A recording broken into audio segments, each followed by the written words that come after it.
Bem, o Jornal da Rede Alesp recebe agora aqui no estúdio, né, o deputado Castelo Branco, do PSL. Ele vai conversar um pouquinho com a gente sobre o polêmico projeto do governador João Dória, o 529/2020. Bom dia, deputado. Obrigada por ter vindo e seja bem-vindo. Bom dia, Rede Alesp de Comunicação. É sempre uma honra estar aqui com vocês.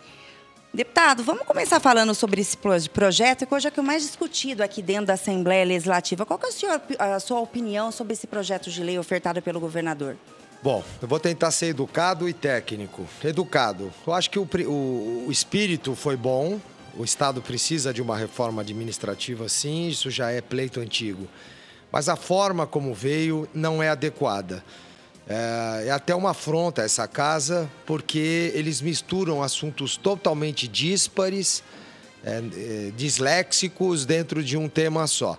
Então, para você ter uma ideia do que eu estou falando, ele coloca a reforma do IANSP, extinção de empresas, institutos e fundações, regularização de serviços públicos e fiscalização, estímulo a policiais militares, transação de créditos de natureza tributária, concessão de serviços de usos e áreas, programa de demissão incentivada, aumenta impostos, né? O ITCMD, o IPVA, o ICMS, fala sobre receita de superávit financeiro de fundos, carteira de advogados e suas serventias, enfim, é um X-tudo, né? Com carne de gato e perna de barata. Ele põe um monte de coisa dentro de um pacote só, com uma característica perigosa, na minha opinião. Ele coloca algumas verdades envoltas por um monte de mentiras. Ou seja, ele se aproveita da boa-fé de alguns itens que são absolutamente procedentes para provar outras coisas que não tem nada a ver.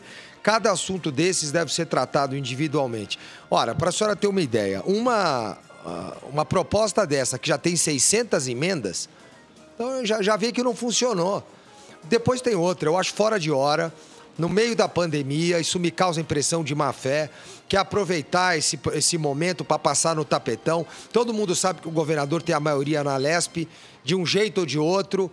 Então ele quer forçar uma situação que, no meu entender, é desfavorável, não atende aos anseios da população, não vai surgir o efeito desejado. E mais uma, na época de eleição.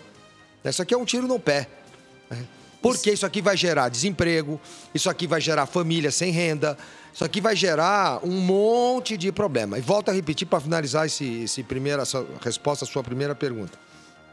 Realmente, tem algumas verdades aqui, mas numa conversa que está cheia de mentiras. Na sua opinião, qual que é os pontos mais críticos do projeto que o senhor acabou apresentando? Bom, em primeiro lugar, aumento de impostos. Chega de imposto, chega de imposto. O brasileiro não aguenta mais. É a maior carga tributária do mundo, num país que presta o pior serviço do mundo. E o cara ainda quer aumentar imposto. Quer dizer, a senhora demorou 20 anos para comprar um apartamento, pagou lá religiosamente os seus carnês. Foi ameaçada de despejo quando a senhora atrasava. Agora que a senhora é dona do seu imóvel e a senhora quer passar ele para o seu filho, o governo quer abocanhar mais do que já morde. Não dá, né? É uma falta de respeito. Ele quer aumentar ICMS, ele quer aumentar IPVA, ele quer aumentar imposto sobre transmissão, causa mortes e doações, que é o pior de todos esses, né? Pior do que a maldade que está por trás disso aqui, ele não quer só aumentar a porcentagem, ele está mudando a base de cálculo. Quer dizer, diferente da reforma da Previdência, que foi mal feita e passou no tapetão aqui, porque, como já disse, ele tem a maioria, reforma da Previdência maldosa também, que nada teve a ver com a reforma da Previdência Federal, fique bem claro. Agora, e o que ele quer aqui no TCMD? Ele foi mais sofisticado, aqui ele já contratou melhores advogados tributaristas, aqui ele foi malandro, né? Aqui ele mudou a base de cálculo, então você acha que você está pagando 4%, ele vai aumentar para 8%. Não, ele mudou a base de cálculo, tem casos aqui que vai aumentar 20%. Atenção à população. Vão aumentar o seu imposto de transmissão do que já é seu para os seus filhos em 20%. É isso que ele está fazendo aqui. Isso aqui é um crime, isso aqui é uma safadeza sem noção. Você me desculpe a sinceridade, mas uma das minhas plataformas aqui na Assembleia sempre foi reduzir impostos. O Brasil é um país que é inviável, do seu ponto de vista tributário. Está aí a reforma da Previdência, se Deus quiser vai sair. E São Paulo na contramão. Quer dizer, ele está falando de uma reforma tributária, mas quem vai pagar o imposto é você, população. Você vai pagar o preço dessa reforma, tá? Como sempre. E o deputado, o senhor falou, né, durante agora a entrevista, que teve quase 600 emendas para esse projeto. O senhor teve alguma emenda? O senhor apresentou alguma emenda? Não, eu refuto o projeto de cabo a rabo. Isso aqui, eu não vou aprovar nada disso aqui. Isso aqui não interessa. Isso aqui tem que ser explicado item por item. Ser fracionado. Fracionado, explicado, discutido, comentado, audiência pública. Vamos seguir todo o rito. A população tem que participar, as entidades envolvidas têm que ser ouvidas. Não, ele quer que o grupo dele aqui, que é a maioria na Assembleia, aprove isso aqui. Isso aqui vai ter repercussões muito negativas, muito ruins, né? Que nem ele vai estar aqui para ver, porque vai ser de médio e longo prazo. Inclusive, se for extinta ou privatizada essas 10 entidades que ele está falando, vai já de imediato ter 57 mil desempregos desde o estado de São Paulo. Fora os diretos, fora os indiretos. Agora eu lhe faço uma pergunta, né? Quem ganha com isso? Porque algumas das empresas e serviços que ele está extinguindo vão precisar ser substituídos. Quem que vai substituir? As empresas da Lide, que ele comanda, amigos dele? Quem que vai? Alguém vai substituir. Ou nós vamos ficar sem a prestação de serviços como a MTU, por exemplo, como os serviços que eles prestam a crianças que têm defeitos. O IMESC. Né? Tantos outros. E aí? Então tem coisa errada aí, né? A minha equipe jurídica, para vocês terem uma ideia, ela está fazendo um estudo item por item, né? Qual é a área que ele quer mexer, o que é que ele quer mudar, quais os impactos que isso vai causar e a situação atual. Em cada item desse, você vai vendo quanto erro tem. Por exemplo, ele quer pôr a mão nas universidades também, quer mexer nas verbas de pesquisa. Ou seja, olha, isso aqui vai precisar de uns 300 programas para explicar a maldade que está por trás disso aqui, né? Tem um monte de coisa errada. Ainda mais, principalmente nesse momento que nós estamos vivendo, né, Não, deputada? nada a ver, não era para ser agora isso aqui. Agora vamos mudar um pouquinho de assunto. Eu queria que o senhor falasse um pouco. O senhor falou essa semana, né, no Tribuna do Plenário, sobre reclamações que o senhor recebeu, né, referente aos serviços do Detran.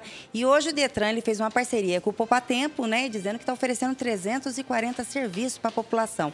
Quais foram essas reclamações? Olha, o Detran já é uma vergonha para esse país há muitos anos, né? Eu lembro que eu era pequeno, já se falava que era um órgão corrupto. Você comprava carteira, que você desviava isso, desviava aquilo, sempre foi. Né? Passaram-se sucessivas gestões e ninguém consegue arrumar o câncer que tem lá dentro dessa instituição. Muito bem. Agora, na pandemia, eles simplesmente fecharam a porta. Todos os Detrans fecharam a porta. Não fizeram absolutamente nada pela população. Agora, vem querer tirar o atraso. Então, você não conseguia transferir um veículo seu, você não conseguia resolver um problema de documentação seu, nem nada. Absolutamente nada foi feito durante a pandemia. Muito bem, agora eles estão lançando aí algumas coisas e eu tenho recebido no gabinete diariamente centenas de reclamações dos cursos de formação de condutores e de alunos, né? Eu tenho aqui um monte, a gente imprimiu aqui um monte de e-mails que a gente recebe dizendo, olha, uma falta de respeito, uma falta de consideração, não funciona. A gente entra para assistir aula, a aula cai, a gente perdeu 1 hora do dia, ainda toma falta. E pior, a gente fez a reclamação no plenário e não adiantou nada, no dia seguinte piorou. Então, o Detran precisa prestar atenção. Liga para as escolas, interage com o seu cliente, busca feedback, faz de conta que é uma empresa séria, né? E tenta resolver um monte de problema que os senhores dão todos os dias. É lamentável ter que fazer esse papel de interlocutor da sociedade, né? Porque isso aqui deveria funcionar sozinho, mas não funciona. Né? As autoescolas estão passando por um momento também muito difícil e o Detran não ajuda em nada.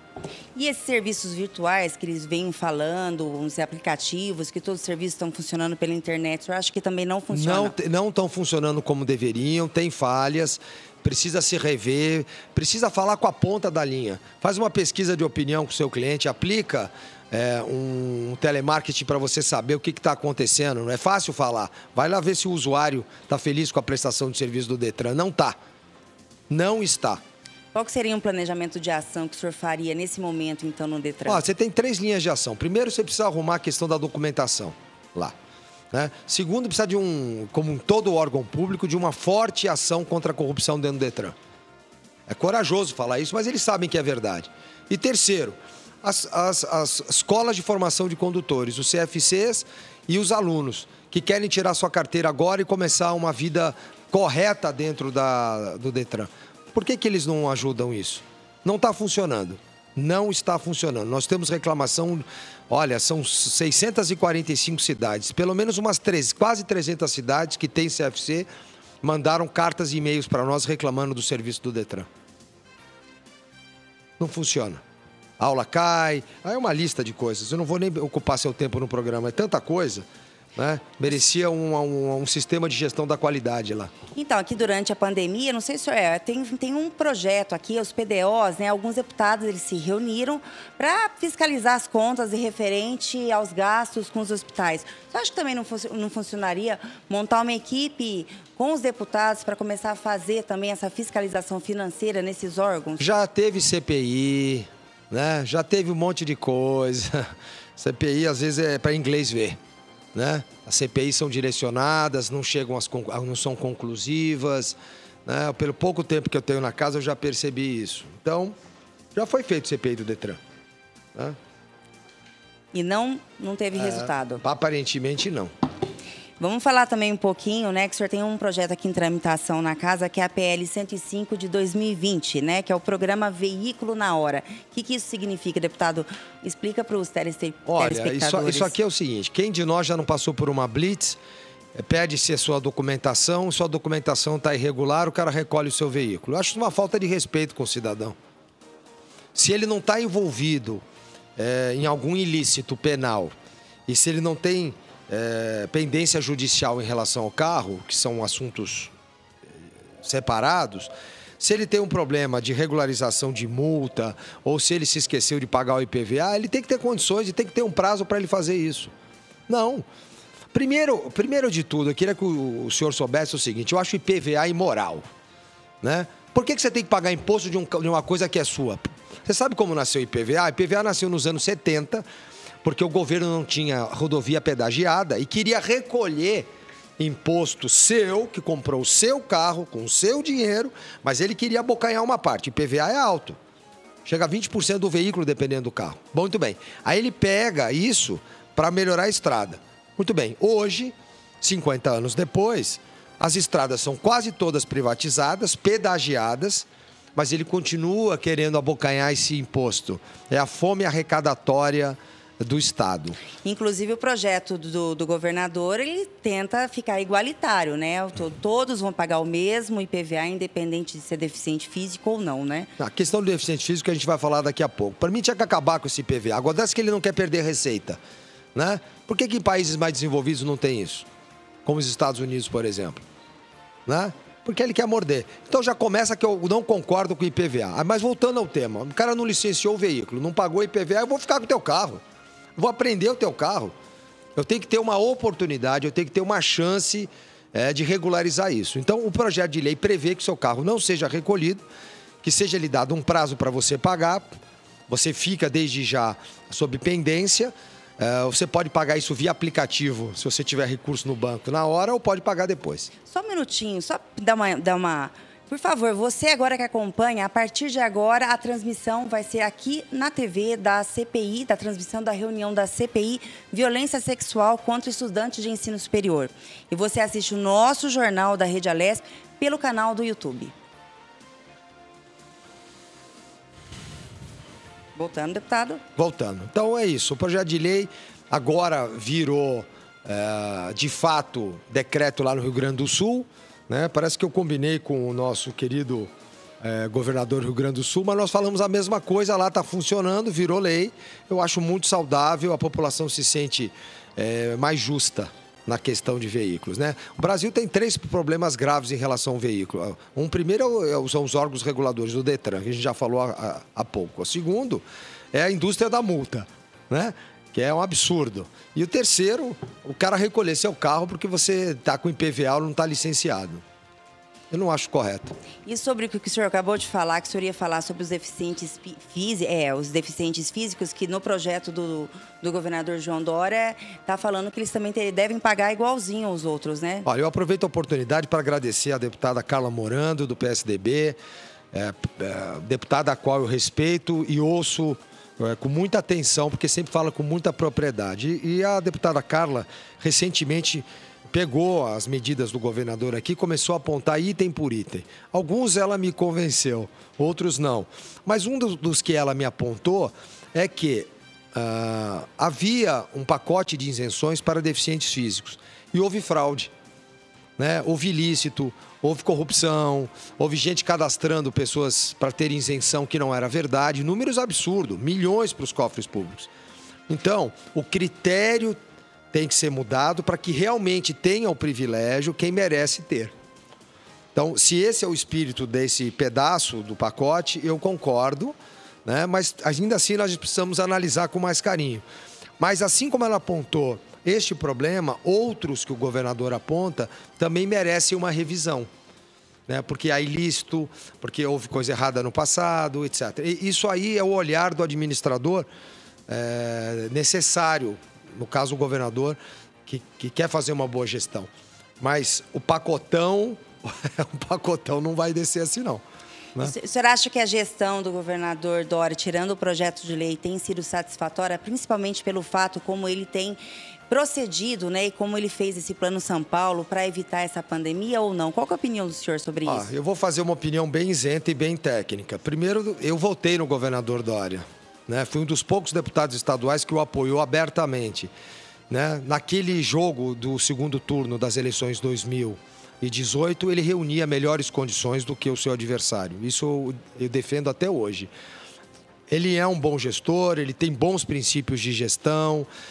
Participei de algumas reuniões do seu governo, onde saí encantado e publicamente manifestei isso, né? Ponto. Uma outra questão é que se tornou extremamente tecnocrata, se tornou marqueteiro, né? Se tornou muito mais fake do que real, sem considerar outros desdobramentos políticos que eu não gostaria de entrar no mérito agora para não confundir a pauta, né? Pessoas que ele traiu, pessoas que ele abandonou, pessoas que ele não reconheceu. Mas apenas para me ater nesse item técnico, ele tem um lado técnico de gestor muito bom. E eu ainda acredito, né, que ele tenha um espírito bom e que seja uma pessoa com boas intenções. Mas ou está mal assessorado ou pegou o caminho errado que precisa ser revisto. Acho que dessa forma eu me coloco bem, enalteço as qualidades que tem, mas alerto quanto a caminhos errados que pegou. Olha, deputado, eu agradeço muito a presença do senhor. É muito bom a Rede Alesp estar aqui para servir vocês, para vocês virem aqui, mostrar o trabalho de vocês, que a primordial função do deputado, o que é fiscalizar. Fiscalizar o governo, fiscalizar e trazer proposta para o melhor Estado. Muito obrigada, deputado. Olha, eu gostaria de aproveitar a oportunidade de fazer um elogio à Rede Alesp de Comunicação, com toda a sua pletória de e-mails, tem feito um trabalho muito bom. E apesar desses apenas 1 ano e meio de mandato, a gente já pôde ver quanto melhorou, né? E agora, com a nova área que está sendo reformada, tenho certeza que vai prestar um serviço ainda melhor à comunidade. São mais de 50 mil pessoas por dia, no mínimo, de audiência, que prestigiam a rede de comunicação Alesp. A população cada vez mais está interessada em saber o que está acontecendo aqui. Com razão, aqui na Câmara Municipal. Um parênteses, ontem eu estive na Câmara Municipal de São Paulo, fui muito bem recebido pelo seu presidente, o vereador Tuma, né? Que tem feito uma excelente gestão na casa, tem conduzido muito bem. Fiquei impressionado com os trabalhos que são realizados na Câmara Municipal de São Paulo, meus parabéns. E trazendo aqui para a Assembleia, a mesma coisa. Aqui são tomadas grandes decisões que afetam o seu bolso. Você precisa entender, participar e acompanhar o que está acontecendo aqui. Então, parabéns à TV Alesp. Obrigada, tenha um bom dia, deputado. Obrigado. Bom dia. Brasil acima de tudo.